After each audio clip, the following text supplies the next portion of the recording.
Thank you for joining us once again for another wonderful video lesson. We are still continuing with our series, The Stories That Jesus Told. And this week, we are going to be talking about Jesus' story that he told, which was about the Pharisee and the tax collector. Now, I'm not really sure if you kids are familiar with who a Pharisee was in biblical times. So these were some of the religious leaders who used to uphold the law in the land at the time, the religious law, and they would encourage everyone in the community to follow the rules that had been laid out by high priests. And so in so doing, they believed that they were the ones who knew the difference between what was right and what was wrong, and they believed that they were God's chosen, and that they would uphold God's law, so they were like special people. And tax collectors were people who would collect money from people in the community, tax money. And so a lot of the times they wouldn't be honest. A lot of them were known to be dishonest and to be deceitful. So they're not very liked by people who lived at that time. But anyway, let me tell you the story. So we find this story in Luke chapter 18, verse 9. So Jesus told this story with an intention to teach especially the people who believed that they were more righteous or better than other people, right? So the story goes like this. Two men went into the temple to pray. One was a Pharisee and the other one was a tax collector.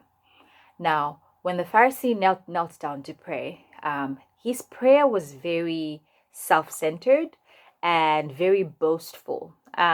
He prayed saying, God, I thank you that I am not like these bad people in the world. I'm not a killer. I'm not a thief, especially like this tax collector next to me. I follow your laws every day and I am a good person and I'm special. Like it was a very boastful prayer. There was no humility in it. And so then on the other hand, the tax collector, his prayer, because he knew some of the things that he had done and perhaps he had been deceitful, when he was doing his job as a tax collector, his prayer was very humble. And he was telling God that, he was admitting that he is a sinner and he was asking God, to forgive him. And it was like very humble, like he went before God with so much humility, and he just wanted God to really forgive him for everything for every bad thing that he had done. So what do we learn from this story? Well, one important thing that we learn is humility is very important, especially to God.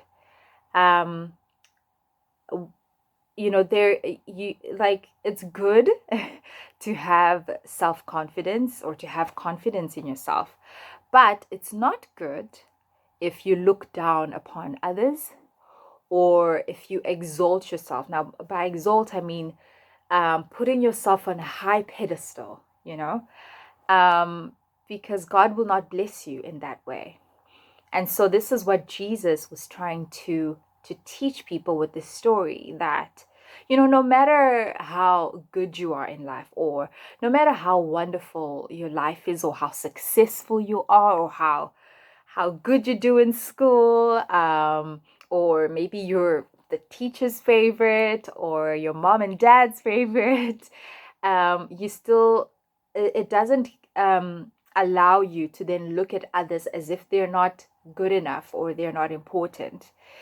We should always remember to humble ourselves before God and even before others. We should remember to put others before ourselves, especially in school or at home, or even as you go about in your day-to-day lives and you meet a stranger, show kindness, show love. And that is what Jesus was encouraging us to do. And also to remember to pray for those who may not know what, the right thing to do is, or those who do not know about Jesus and are struggling in the world. So I just want to encourage you with this story, kids, to always be good, always be humble, and always be kind, and show love to your community, to everyone around you, and to pray for everyone around you, that God may bless them, that God may touch their lives the way that God is touching your lives at the moment. So I hope that you have learned something really wonderful from this story this week. Feel free to share with us what you have learned in the comment section, and we look forward to seeing you next time. Until then, bye.